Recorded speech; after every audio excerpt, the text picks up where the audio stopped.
Welcome to today's Explainer. We're doing something a little different today. We are looking at a single 24-hour window, August 12th, 2026, and breaking down 15 major global developments that all hit on the exact same day. It's honestly mind-blowing how much our world can shift from a massive global scale all the way down to a hyperlocal micro scale in just one day. So let's jump right into it and see how these vastly different stories connect. To help us digest everything, we've broken today's explainer down into three main sections. First, nature and public health. Next, global conflict and diplomacy. And finally, U.S. politics and domestic news. All right, Section 1, Nature and Public Health. Let's start by looking up. A landmark total solar eclipse just swept across Greenland, Iceland, northern Spain, and Portugal. You know, this is actually a massive generational milestone because it's the very first total eclipse in Europe since 1999. And even outside that direct path of totality, millions of people across Western Europe, North America, and North Africa saw the skies darken from a partial eclipse. It's just one of those incredible, rare moments where people across entirely different cultures literally stop what they're doing to look at the exact same sky. But bringing us back down to earth on a much more tragic note, Colombia has just declared 3 days of national mourning.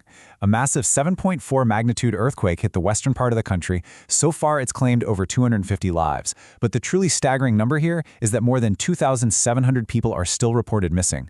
Rescue teams are frantically digging through the rubble as we speak, and flags are at half staff. It's a really stark reminder of how vulnerable we are to the sudden, unstoppable shifts of the ground beneath our feet. And staying on the topic of natural vulnerabilities for a moment, health authorities are dealing with an escalating Ebola outbreak in the Democratic Republic of the Congo.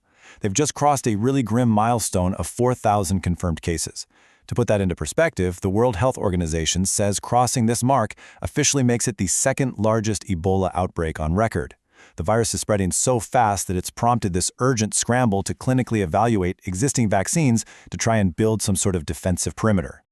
So, a huge question to think about here: how do these massive, completely unpreventable natural and health events stack up against the very deliberate human actions shaping our world today?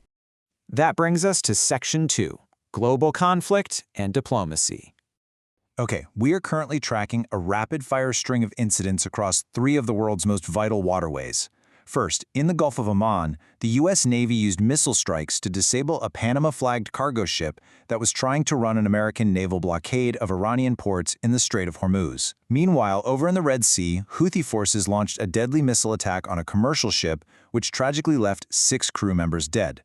And finally, up in the Black Sea, Ukraine has actually halted its drone strikes on oil tankers near key ports. That de-escalation happened right after some intense discussions with U.S. representatives.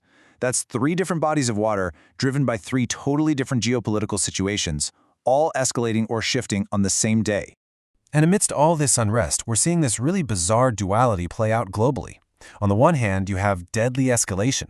Cross-border drone strikes killed civilians in both Ukraine's Kherson region and the Russian city of Novorossiysk overnight. Ukrainian officials noted this was a response to heavy Russian strikes that severely damaged civilian infrastructure, including a children's hospital. But then, simultaneously, we get a massive diplomatic pivot. Venezuela and Israel officially re-established consular relations. This means a 17-year diplomatic freeze that started way back during the Chavez administration. It's wild to see active destruction and major diplomatic reconstruction happening at the exact same time. Speaking of intense diplomacy, negotiations surrounding the Board of Peace's Gaza framework are facing some serious friction right now. The main roadblocks? Well, there's a bitter debate happening between Israeli leadership and international monitors, specifically over the strict terms of disarmament enforcement. Plus, they are locked in deep disagreements over the timelines for a phased withdrawal.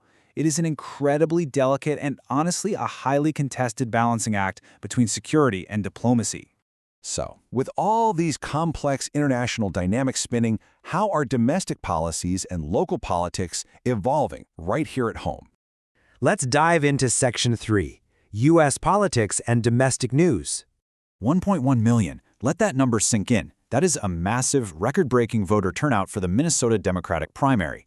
In this incredibly closely watched race, Minnesota Lieutenant Governor Peggy Flanagan defeated U.S. Representative Angie Craig to lock down the Democratic nomination for the U.S. Senate. Seeing that sheer volume of people showing up tells us a whole lot about the intense political energy on the ground right now heading into the upcoming election cycles. And zooming out to look at the broader Midwest strategy, We literally just saw Flanagan take that Senate nomination in Minnesota, right? Well, right next door in Wisconsin, another major primary just wrapped up. Milwaukee County Executive David Crowley narrowly beat out progressive challenger, State Representative Francesca Hong, to secure the Democratic gubernatorial nomination. When you look at these two key Midwest states side by side, it gives us a much clearer read on where the ideological preferences of the regional voting base are shifting. Now, looking at the federal level, we're tracking two completely different but really impactful operational updates. First, a federal judge over in Boston just blocked a presidential executive order that was aimed at restricting USPS mail-in ballot processing ahead of the midterms.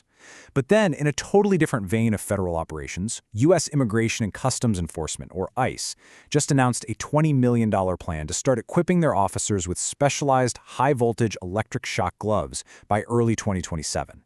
It's kind of the perfect example of the sheer whiplash you get from the daily news cycle, two totally different realities of federal operations unfolding on the exact same day. Then we have this highly unusual situation in the justice system.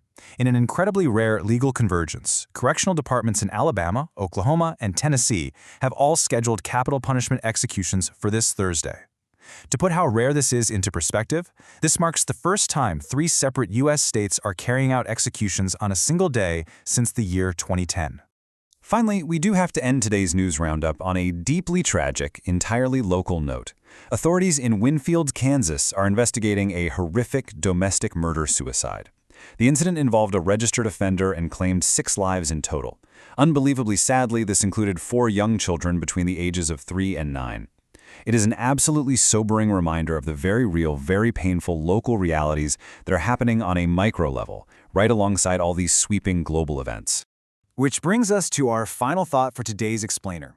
We literally started out looking at the shadow of the moon stretching across entire continents, and we ended in a quiet, grieving town in Kansas. When you take in the sheer scale of everything that happened on August 12th, the diplomatic breakthroughs, the devastating losses, the shifting political tides, it leaves us with a really big question. How do all these moving pieces, from the massive macro scale down to the intimate micro scale, ultimately shape our shared global future? How do we navigate a world that is so vastly interconnected, yet so fiercely divided? Keep that in mind as you process today's news. Thank you so much for joining me, and as always, keep questioning the world around you.